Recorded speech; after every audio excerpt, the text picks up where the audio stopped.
rain began without warning, one of those sudden summer downpours that seems to pour straight from a bucket in the sky. The drops big enough to land with a little slap on skin, the streets darkening. In a single breath, umbrellas blossomed like midnight flowers. Coats were pulled tight. Conversations folded into the hush that rain demands. And in the shallow channel of water that raced along the edge of the sidewalk, a paper boat skittered like a fragile wish, bumping and catching, refusing to surrender to the soggy truth of its own body. The city sighed and rearranged itself for weather. Gutters becoming small rivers. Curbs becoming banks. A child crouched near the curb, small palms cupping another sheet of paper, trying to remember how the corners folded. The rain dotted the page with frantic punctuation. The child's jacket was too thin, the hood too big, the sleeves too long. The kind of clothing chosen by adults for last month's weather because money gives itself away too slowly. A passerby lifted an umbrella over the child for a second and then moved on, apologetic and busy. The rain didn't apologize, it simply continued. That was when he stopped mid-step, as if the weather had spoken his name. The tomb guard was out of uniform, carrying the quiet that always went with him. He had taken a different route home because the day had felt like a weight you cannot put down in the usual places. The first he saw was the paper boat white against the black water, tipping and riding, determined in a way that made him laugh, silently. Then he saw the child, knees wet, hair plastered to a forehead, face set in concentration as serious as prayer. He could have kept walking. People do, even good ones. There are rules for nights and rules for days, and somewhere in the unwritten book, there is a rule that says you do not interrupt a child at work unless danger is near. But something in the set of those small shoulders, a kind of unpracticed bravery, made him step closer. He held his hand out of habit, as if to make a block for traffic, though there was none. The child glanced up, saw a stranger, and then saw not a threat, but a wall, the kind that shelters without trapping. "Do you know how?" the child asked, lifting the damp page, rain puckering it along the fold. The guard smiled, not with teeth but with the change of weather a face can manage. "Once," he said. "A long time ago. Will you show me how far you've gotten?" They bent together beneath the thin umbrella he opened and angled so that it broke the rain into softer pieces. The child's fingers were clumsy, not from ignorance but from cold, and the paper had already decided it preferred to be a ragged cloud rather than a boat. The guard coaxed the corners into obedience. "Crease here, press there, fold as if you believe the paper remembers." The child watched fiercely, breathing audibly, the way children do when they are not prepared to cry but are prepared to consider it. "What will you do with it?" the guard asked gently. "Let it go," the child said, as if surprised the answer did not announce itself. "Let it go and watch it go far." The guard nodded. He had known soldiers who said such things with a different syntax. He had watched families do it with flowers. He turned the paper, shaped it, and lifted the triangle that promised a hull. When the little vessel emerged, improbably neat despite the rain, the child grinned, quick, bright, fiercely private, the way joy arrives before it knows it is allowed to stay. "You did it," the child said, as if the guard had just pulled a coin from behind the ear of a storm. "We did," the guard corrected.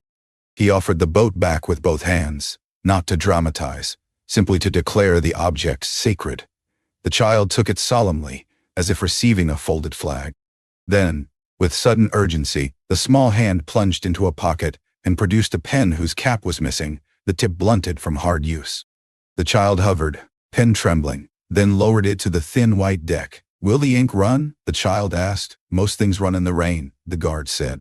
"But sometimes the words go deeper when they do." The child thought about that and nodded, the way you do when a sentence is bigger than your age. The pen scratched. The guard looked away, not far, only enough to give the moment a room of its own. He watched the water muscle its way around a crumpled leaf. He watched the rain notch the surface like tiny chisels. He watched the city make room for grief the way it makes room for weather. Awkwardly, imperfectly, but inevitably. "Okay," the child said, and the word was so small and so brave that he looked back. The deck of the boat now carried a line of letters, wobbly and fierce. The child ran a finger under them as if to anchor the ink. Then, not yet releasing it to the water, The child cradled the hull in both hands and whispered something into the crease where the bow came to a point. "Would you like me to?" The guard began and stopped. "There are words that trip a lock and words that bar a door." He waited. "Can you help me put it in?" the child asked. "The water is faster than me.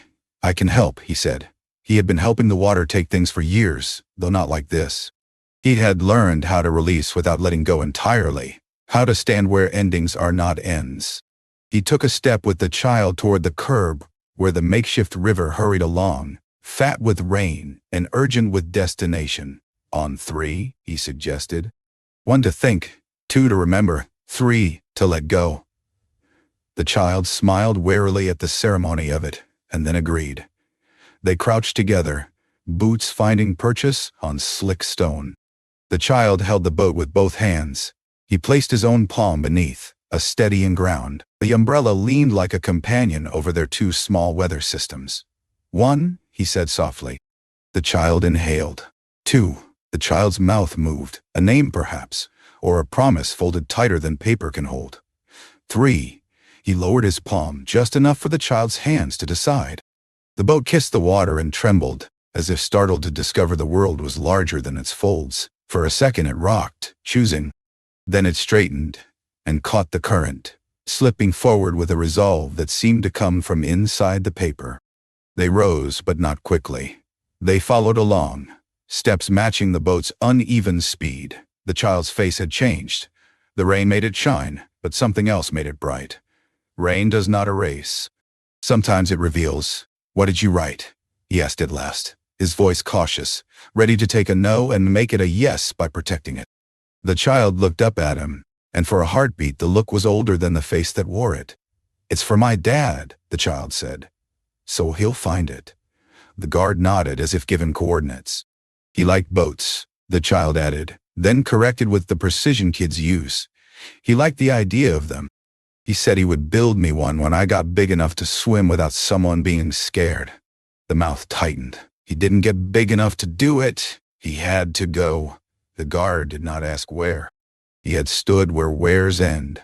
He watched the boat negotiate a tiny whirlpool around a storm drain grate, wobble, right itself with stubborn grace, and continue. "You'll see it," he said. "Where he is, everything worth seeing is seen." The child's chin lifted at that, as if given a password. They walked a little faster. The boat slipped ahead, then waited without meaning to as a clump of leaves slowed the current to an argument. The child darted small hand ready to rescue, but the guard touched a sleeve lightly. "Let it try," he said. "It'll sink," the child argued, and then looked at the boat as if to apologize for not believing. "Maybe," he allowed. "Or maybe it will learn the water as it goes." The boat shimmied, shouldered the leaves aside in a modest victory, and slid free.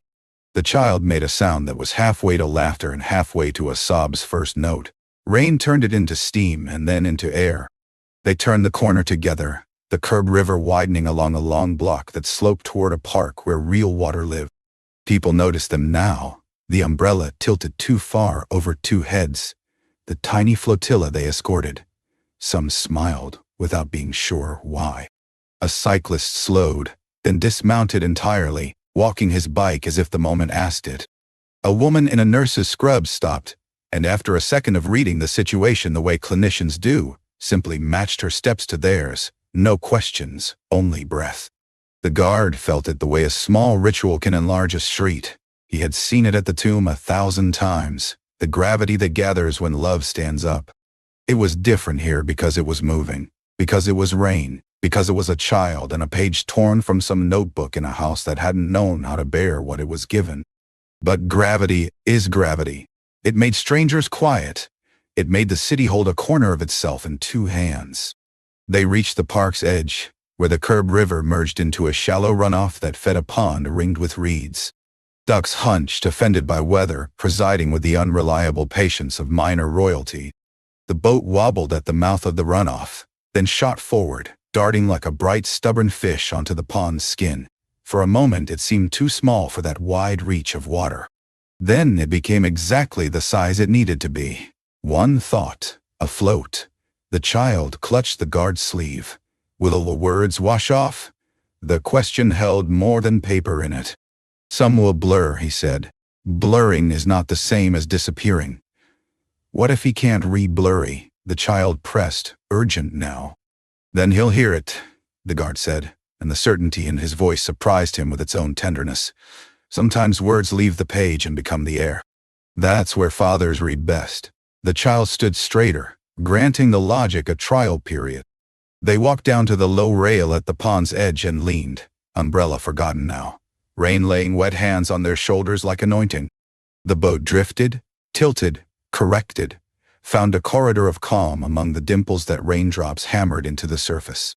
The nurse wiped her face with the back of her wrist and made the motion look like weather, not tears. The guard's mind went where it goes, when silence becomes a kind of speech. To families he had watched from the edge of duty, to names spoken into folded flags, to days when rain had been the only honest thing the sky could manage. The cyclist propped his bike and rested his chin on the handlebar, eyes narrowed in the way people stare when they try not to think and end up feeling instead. He did not think of himself as the child's escort. He thought of himself as the boat's. It made sense. Some assignments announced themselves simply, stay until it is far enough. Do you want to tell me what you wrote? He asked, because sometimes saying it aloud keeps it from drowning. The child looked at the boat, at the world, at the guard.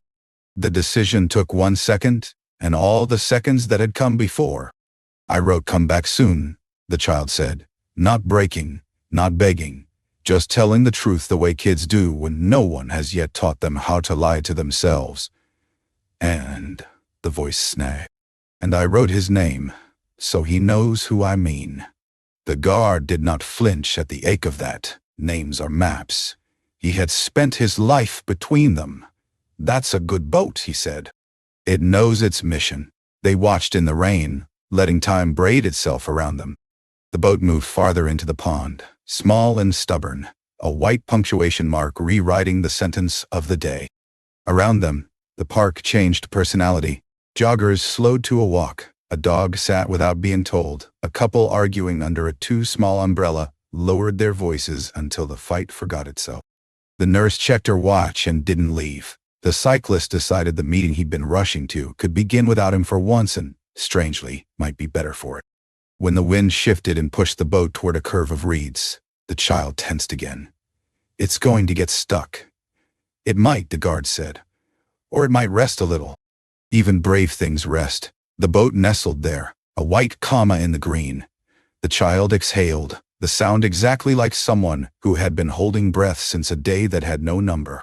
It struck the guard that the rain had become gentler, or perhaps he had learned the shape of it, and his shoulders had stopped arguing. He thought of the tombstone and flame and the long corridor of duty, and how sometimes the day asked him to stand for the dead by standing with the living. Behind them, someone cleared a throat. A couple more umbrellas had joined of their own accord. Nobody asked permission. They simply extended a small weathered roof over a child and a stranger and a paper boat that had chosen its water. Will you stay? The child asked quietly. Until it goes far? Yes, he said, and the yes felt like a flag planted on soft ground, not to claim, but to promise. And in that shared knowledge, while rain stitched the pond to the sky and the white boat breathed in its reeds, the city learned a new kind of silence, the kind that happens when love folds itself into a small shape and proves, by floating, that it is larger than the weather. I'll stay. He did not know yet how far would be far enough. He only knew that when the moment arrived, both of them would recognize it without needing to say so. The rain softened, as if the sky itself had grown curious about the little white vessel lodged among the reeds. Drops that had fallen hard and relentless just minutes earlier now traced slower lines down umbrellas, down faces, down the bronze railings at the pond's edge. The child stood motionless, fists clenched at the hem of a too long sleeve, eyes fixed on the trapped boat. Maybe it's stuck forever, the child whispered, the voice carrying more than paper and water. The guard shook his head gently. Nothing stays stuck forever. Sometimes it just waits for the right current. As if the words had weight, the reeds stirred. A breeze pushed across the pond, tugging the boat loose. It rocked uncertainly, then drifted outward again, leaving a widening circle of ripples. The child's mouth opened, then closed, then curved into the kind of smile that carries tears in its pockets. The small audience that had gathered murmured in quiet relief, though none dared speak loudly. They were invested now, strangers bound by a fragile ritual, the journey of one paper boat carrying a message they had not yet read. The child leaned forward, squinting, trying to make out the letters that still clung stubbornly to the wet surface. Rain had blurred some lines into gray veins, but the words remained visible, wobbly but defiant. The nurse bent slightly, shading her eyes with her palm. A man who had paused his jog pulled out his phone to zoom in, then quickly lowered it, ashamed at the thought of recording what felt like a sacred act. Finally, the child's voice cut through the hush. It says, "Come back soon." The words carried farther than anyone expected. The nurse gasped, covering her mouth. The couple under the too small umbrella pressed closer together. Their argument dissolved into silence. The child added, almost apologetically, "and his name." He looked at the blurred letters on that fragile craft and thought of all the names he had stood over at the tomb, all the soldiers who would never come back soon, all the families who had whispered those same words in the privacy of their kitchens, their prayers, their dreams. "So he knows it's me asking." The guard felt something inside him loosen, like a knot coming undone after years of tightening. The ache was too old for tears, but his eyes burned anyway. "He'll hear it," the guard said again, this time loud enough for the small crowd to hear. "Even if the ink runs, even if the boat sinks, words written with love don't disappear. They travel farther than we can see." The child looked up at him, uncertain but wanting to believe. The people around them believed already. They needed to. As if on cue, the rain slackened into drizzle, and the clouds parted just enough for a slant of evening sun to strike the pond. The boat glowed briefly in that light, its fragile paper shining like porcelain. It drifted farther out, carrying its blurry but indelible message into deeper water. The silence broke then, not with chatter, but with tears. The nurse sobbed openly, shaking her head as though she had been holding that grief for years. The cyclist pressed his palms together in front of his chest like a prayer he hadn't known he remembered. The couple under the umbrella wept quietly, one resting a head on the other's shoulder. Even the ducks lifted themselves from the shore and glided toward the boat, as if escorting it deeper into the pond's heart. The child whispered again, almost too soft to hear, "Find him." The guard knelt so that his eyes were level with the child's. "He will," he said, "because you gave him a boat strong enough to carry more than paper." The child nodded slowly, the kind of nod that accepts comfort without surrendering truth. "I just want him not to forget me." The guard swallowed hard. He couldn't. Not if he tried. "You're in the words now, and words last." The boat drifted beyond where the eye could follow, its white edges folding into distance, but its presence remained, larger now, filling the air. The little gathering by the pond stood together, strangers holding a moment they knew would follow them long after the rain stopped. The widow's voice seemed to echo in the guard's memory, the voice of every widow, every parent, every child who had asked silently for their loved one to come back soon. He realized then that the paper boat had become more than one child's plea. It had become the voice of them all. The nurse turned to the child and said softly, "I think he heard you." The cyclist added, "We all did." And just like that, the small ritual had widened into something communal. Strangers nodded, some touching their hearts, some whispering names of their own loved ones into the damp air, letting the pond carry them too. The child's message had unlocked a flood, not of water but of memory. The guard stood then, rain dripping from his shoulders, his hand steady as he rested it lightly on the child's back. He looked out over the pond, then up at the crowd. For once, he allowed himself to speak more than a sentence. "We build tombs of stone to keep memory alive. We stand watch so that silence can speak.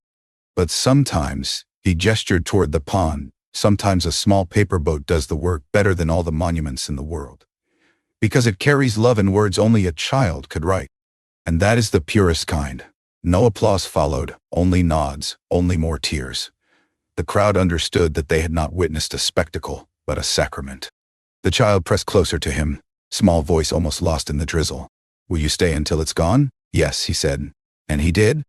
They waited together until the boat had slipped so far into distance that it became indistinguishable from the reflections of clouds, until the pond claimed it as part of itself. When finally it was gone, the child let out a breath that sounded like surrender and relief braided together. The guard straightened, lifted the umbrella once more, and guided the child back toward the street. The small audience parted respectfully, some bowing their heads as though a casket had just passed. By the time they reached the sidewalk, the rain had stopped entirely. Puddles mirrored the fresh sky, and the city resumed its restless movement. But everyone who had stood by the pond walked away differently, carrying the sight of that boat and the words scrawled on it. Many would tell the story later. Some would write it down. A few would whisper it to their children at bedtime, a reminder that even fragile paper can carry love farther than the strongest steel. That night, the guard returned to his post at the tomb. He imagined the pond, the reeds, the blurred letters, and a child's voice saying, "Come back soon." He stood straighter, not because discipline demanded it, but because love had reminded him why discipline mattered. The silence there felt deeper, fuller. And somewhere in the unseen distance, where boats made of paper do not sink but transform, where words blurred by rain are read perfectly by those who wait, a father heard, and he smiled.